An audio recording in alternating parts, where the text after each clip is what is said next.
Donc, théorème de l'énergie cinétique. Donc, dans ce cas-là, appliqué lorsqu'un système est soumis à une force électrostatique.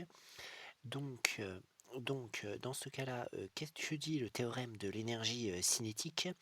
Donc, quand on a un système de masse m, eh bien, la variation de l'énergie cinétique lorsqu'il se déplace d'un point A à un point B est égale à la somme des travaux des forces extérieures appliquées à ce système entre A et B. Donc, par exemple, on prend un exemple. Donc, on a ici les deux plaques d'un condensateur plan. Entre ces deux plaques, il y a un champ électrostatique uniforme, c'est-à-dire qui a toujours la même valeur, la même direction, le même sens en chaque point à l'intérieur de ces deux plaques de condensateur. Cette plaque-là, on voit qu'elle est chargée positivement, cette plaque-là, on voit qu'elle est chargée négativement. Ici, on a une entrée, on a une sortie, on a un point A, un point B, et donc on a un proton P de masse MP qui part de A à T égale 0.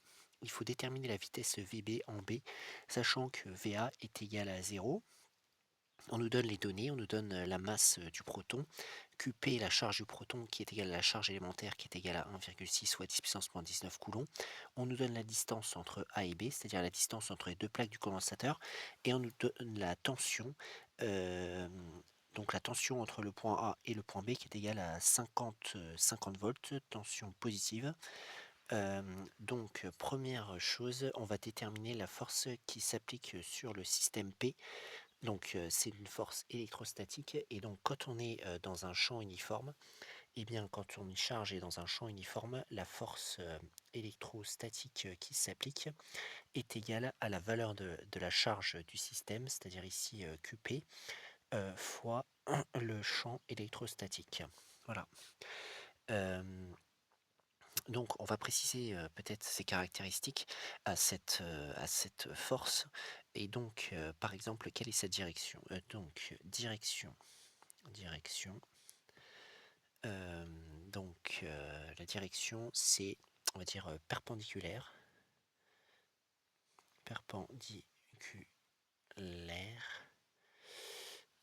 aux plaques du condensateur. Aux plaques du condensateur, c'est-à-dire dans cette direction-là. Ensuite, sens. Donc, le sens de cette force, eh bien, sachant que QP est positif, donc on aura le même sens que le champ E, c'est-à-dire du point A au point B, c'est-à-dire, on va dire, de A vers B. Ensuite, on va donner la valeur de cette force. Donc, la valeur, eh bien, si on fait la norme de F, eh bien, ça donne la charge fois la valeur du champ. F est égal à QP fois E, puisque bon, ces deux vecteurs sont collinaires, donc par conséquent, si on fait la norme de l'un, c'est égal à la norme de l'autre, fois éventuellement les coefficients multiplicateurs.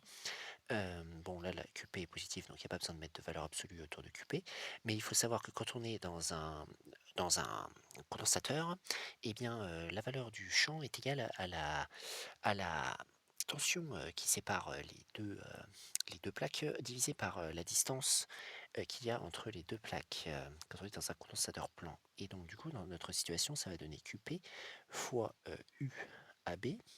Il faut faire attention quand même que la tension est bien positive, hein. Bon, ici, c'est bien une tension qui est positive puisque c'est une tension UAB, c'est-à-dire la tension qui est euh, exprimée sous forme de cette flèche UAB. C'est-à-dire que la flèche, c'est la potentielle en A moins le potentiel en B. Donc du coup, c'est une valeur positive puisque le potentiel en A est positif. Par contre, la tension UBA serait égale à l'opposé, c'est-à-dire qu'elle serait négative. Donc UAB est bien positif et on divise par la distance qui sépare les deux plaques, qui est la distance AB. Voilà.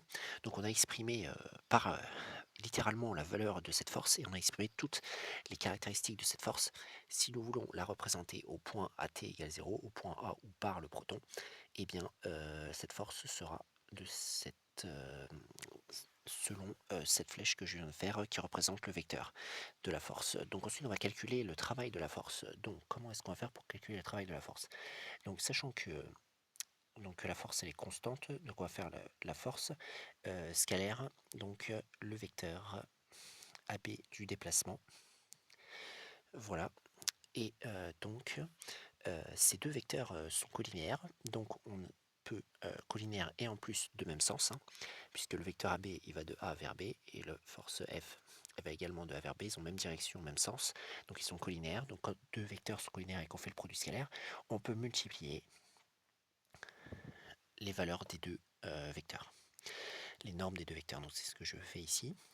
On va pouvoir remplacer F par sa norme qu'on a exprimée juste avant, ça va donner QP fois UAB fois UAB sur AB fois AB. Et là on remarque que les AB peuvent se simplifier en haut et en bas. Donc du coup ça va nous donner QP fois UAB. Donc voilà en théorie l'expression du produit scalaire en expression littérale. Voilà de la travail de la force qui s'applique sur le proton entre le point A et le point B. Bon, voilà.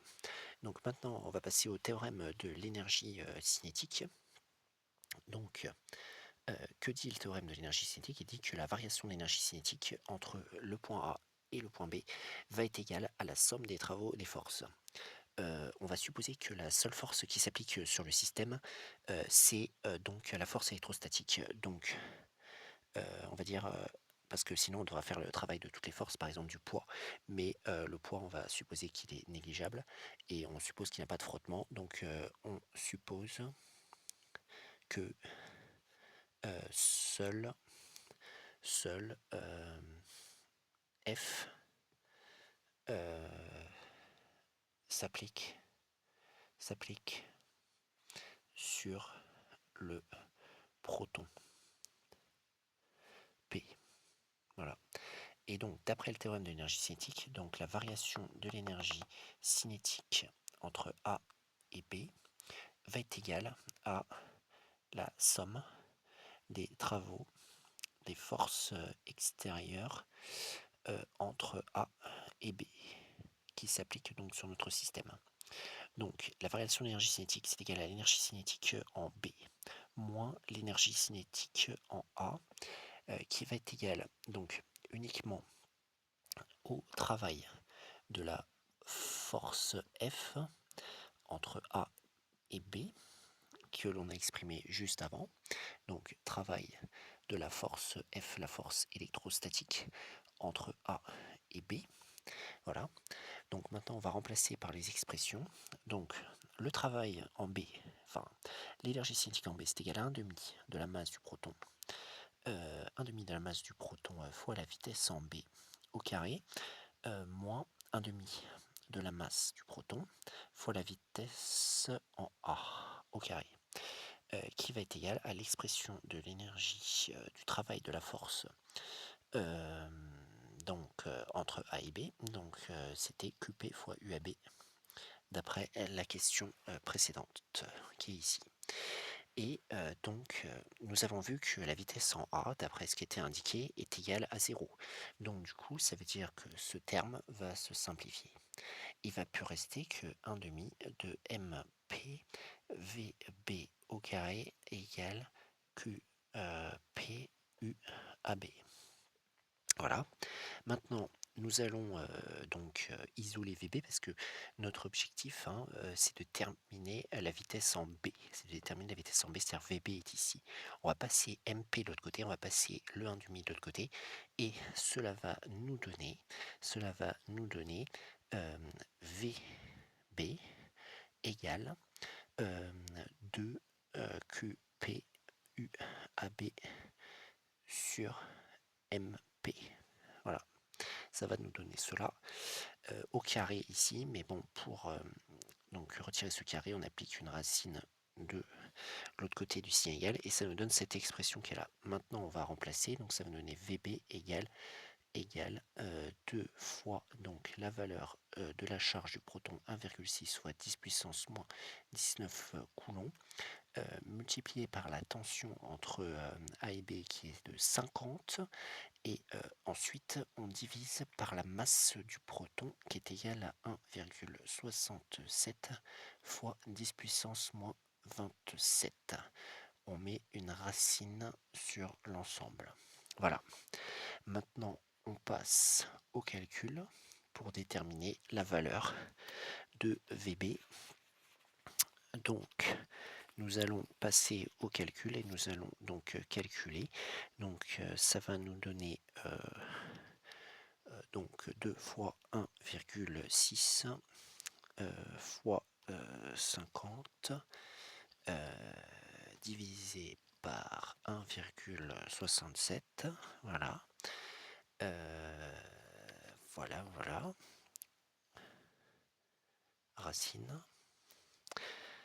D'accord. Donc du coup, en gardant le nombre de chiffres significatifs, ça va donner 1,8 fois 10 puissance.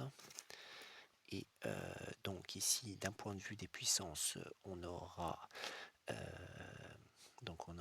17 moins 9, ça va nous donner 8, 10 puissance 8.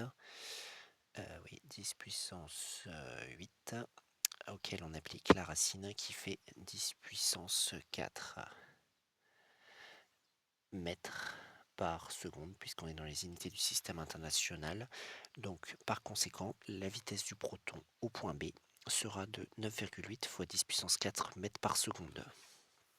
Donc voilà comment appliquer le théorème de l'énergie cinétique afin de déterminer une vitesse lorsque il est appliqué sur le système une force électrostatique.